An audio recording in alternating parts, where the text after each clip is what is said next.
Today I've got a Microfreak MIDI keyboard trick to show you. Freebie. Hey, how's it going, everybody? Welcome to Freebeat, where I post new music-related content every single day, so if that sounds good to you, hit that subscribe button, ring that notification bell. Today's patron shout-out goes to Kevin Lankner. Thank you so very much for the support. Let's get started. Whew, it feels good to be talking to you all once again. Sorry for, I guess, the week off with no voice, just kind of jam videos, but I was feeling pretty under the weather, quite a bit more so than I realized. A week of no talking and spending minimal time in the studio really has helped, but we are back. And I've got a fun video for you today. As you can see, we've got the Arturia Microfreak and the Arturia KeyStep 37. While you can't see on camera, they are just hooked up via 5-pin MIDI with the little white adapter that comes with the Microfreak to send that down to a 3.5 millimeter MIDI jack. So we're going to be using the KeyStep 37 to control the Microfreak. The only audio you're going to hear today is going to come directly from the Microfreak. Now, today we're going to be looking at two different modulations that we can do using an external keyboard that has aftertouch support. So, yes, I am using this with the KeyStep 37 today, or demonstrating this rather, but it will work. This trick will work with any MIDI keyboard that has aftertouch. Because if you don't know, aftertouch actually maps itself to the same modulation row here as the press modulation source does on the digital patch bay here on the Microfreak. So what I'm going to show you how to do today is to play a little run on the keyboard and achieve vibrato on that keyboard run by using the aftertouch on the keyboard. Now we're going to do two different modulations to achieve this. The first way is going to require a little more effort on your part. You're going to actually have to manually move your finger, triggering the aftertouch to make that pitch bend up and down. The second way, we're going to have the Microfreak's patch bay and LFO tackle most of the heavy lifting. You'll just have to apply more pressure with your finger on your aftertouch enabled keyboard. So let's dive in. As you can probably tell, I've got a completely blank patch pulled up here on the Microfreak.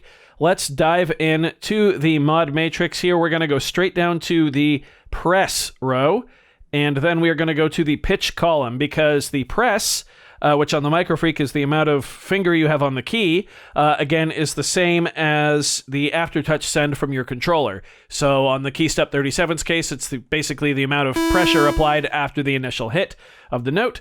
We're going to set this to 1.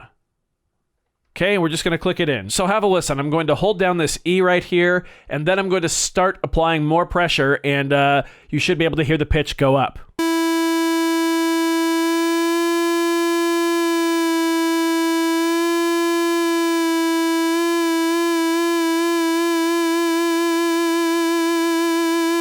And that's literally it for our very first modulation. It's that easy.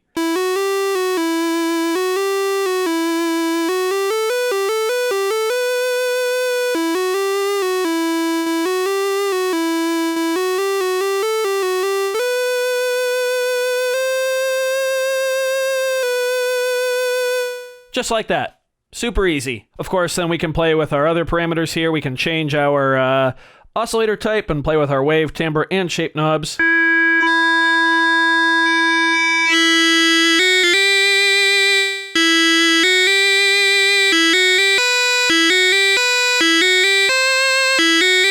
And of course, if you want to have more vibrato, just go ahead and turn up the amount on the mod matrix there. I'm at 5 right now.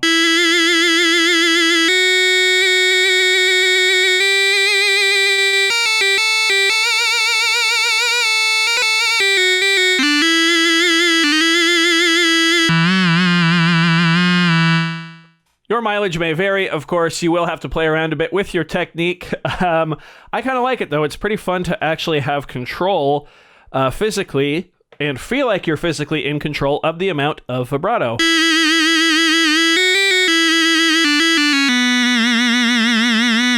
can get really crazy with it if you want. Here it is at negative 100. Too much. Okay, so let's go ahead and dial in a new preset here, though, because we're going to go over a second way to achieve this. So once again, we're on a blank preset. What we want to do first now is to assign our LFO to the pitch of our patch. So LFO is row number 3, and pitch is still column number 1.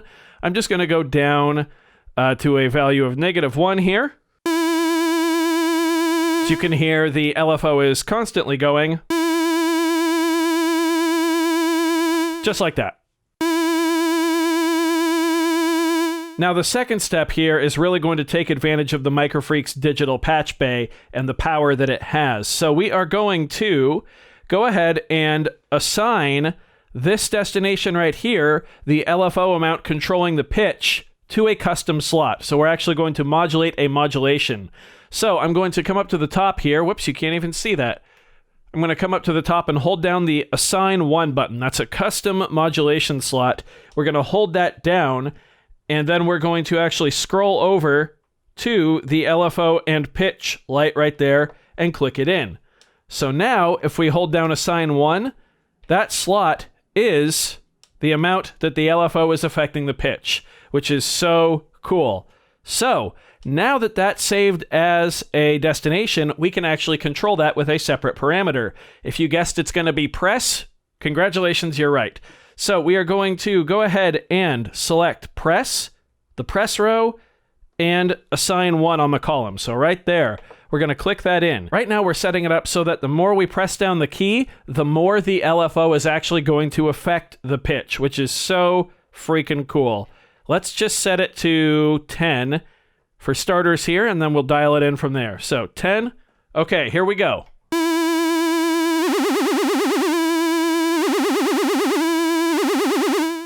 So as I hold down the E here, you can hear the LFO is still going, but if I push it down more, you can tell the modulation gets deeper. So what we need to do now is actually go back and set the LFO and pitch modulation point to 0. Really, we didn't need that in the first place. I was just setting it up to kind of show you how this is going to work and how we select that as a point on the mod matrix here. So now let's go back to our key press and assign 1 slot, and let's set this down to, how about 1? Okay, positive 1. Let's click it in, and now when I hold this E, as you can tell, there's no pitch modulation. However, when I press down on the key and trigger that aftertouch, we get that auto vibrato coming in because we have the LFO affecting pitch on our patch bay here, but we also have the key press controlling the amount of LFO affecting the pitch, if that makes sense. And again, we can play with this value and get it to whatever we want. I'm going to set it to -2. How about that? Yeah.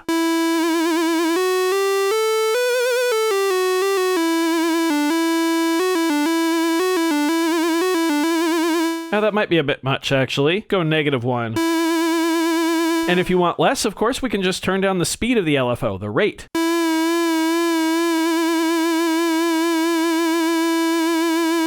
And if you want to unsync it to the tempo, just click in the rate knob.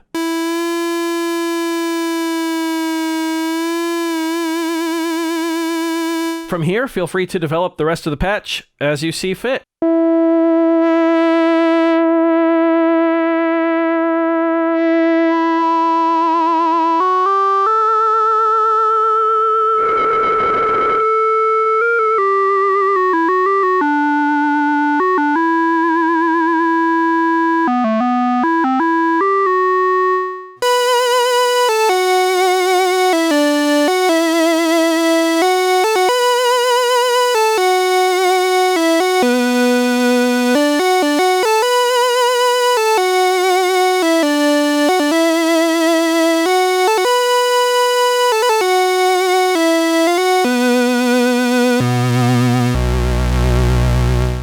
There you go. Now, of course, this is just the tip of the iceberg for what you can do with these two very, very simple modulation ideas. In the comments down below, please let me know if you've taken these to the next level. What kind of personal touches have you put on these Like I said, rather quite simple modulation ideas. It's the beauty of the Microfreak. It just lets you basically deep dive forever, as deep as you want to go. Truly a fantastic synthesizer. I do hope you found this video informative or at least entertaining. If you did, be sure to leave a like on it. If not, you can always leave a dislike. That's okay too. Doesn't hurt my feelings, just makes me try that much harder next time. Either way, be sure to hit that subscribe button, ring that notification bell. Thank you all so very much for being here.